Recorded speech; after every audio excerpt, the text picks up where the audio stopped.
Welcome back to the Faithful Pulse. I'm Paul.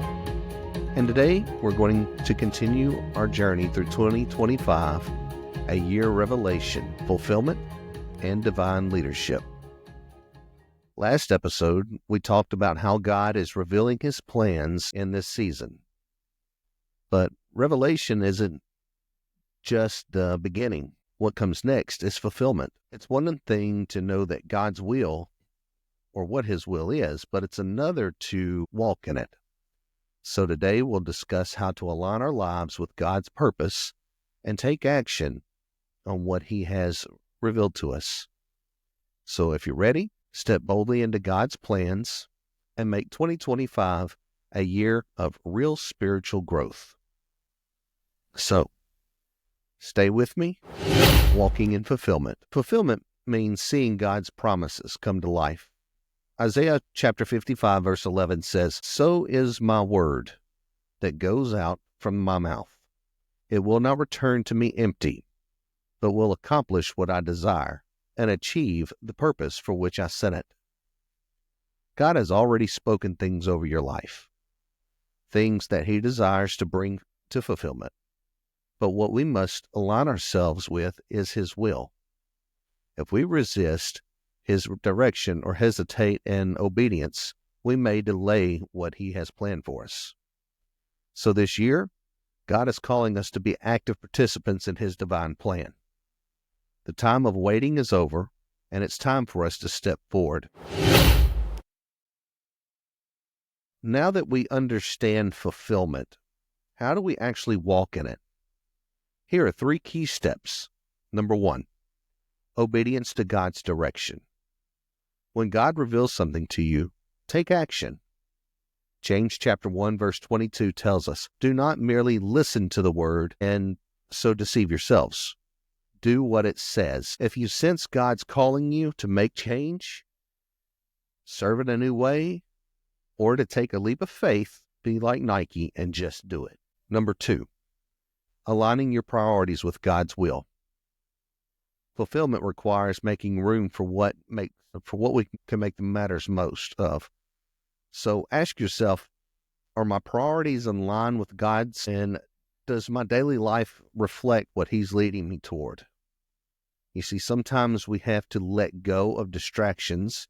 We have to let go of old habits, maybe even get away from old friends, etc., because this keeps us from going where God needs us to go. In other words, it holds us back. Number 3, persevering through challenges. Fulfillment doesn't mean an easy road. Often the greatest victories come after seasons of struggle. Galatians chapter 6 verse 9 reminds us, "Let us not become weary in doing good, for at the proper time we will reap a harvest if we do not give up." Keep pressing forward in faith.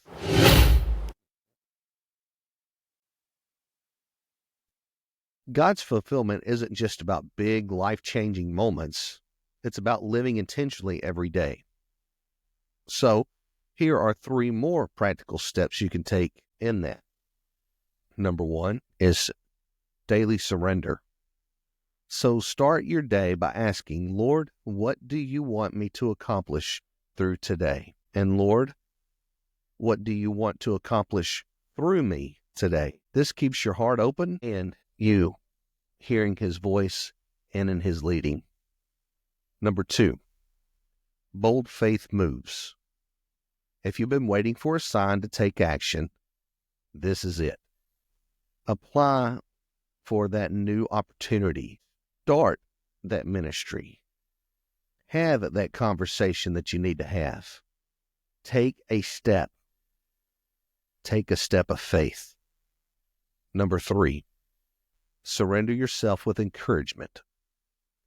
Fulfillment often requires endurance.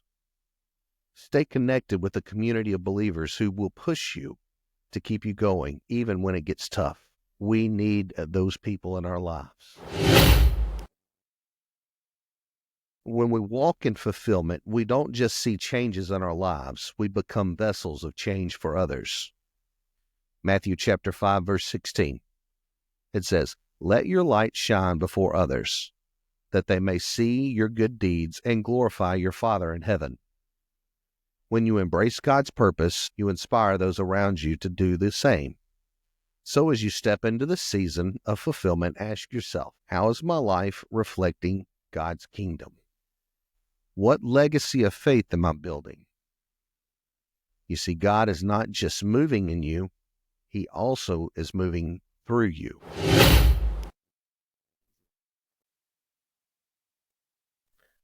Thank you for joining me today on The Faithful Pulse. Fulfillment isn't something that happens overnight, but when we align with God's will and take bold steps in faith, we walk into the future He has prepared for us. If this episode's encouraged you, share it with a friend who needs to be reminded that God's promises are real and active and ready to be fulfilled. And don't forget to subscribe for more episodes that help you live out your faith daily.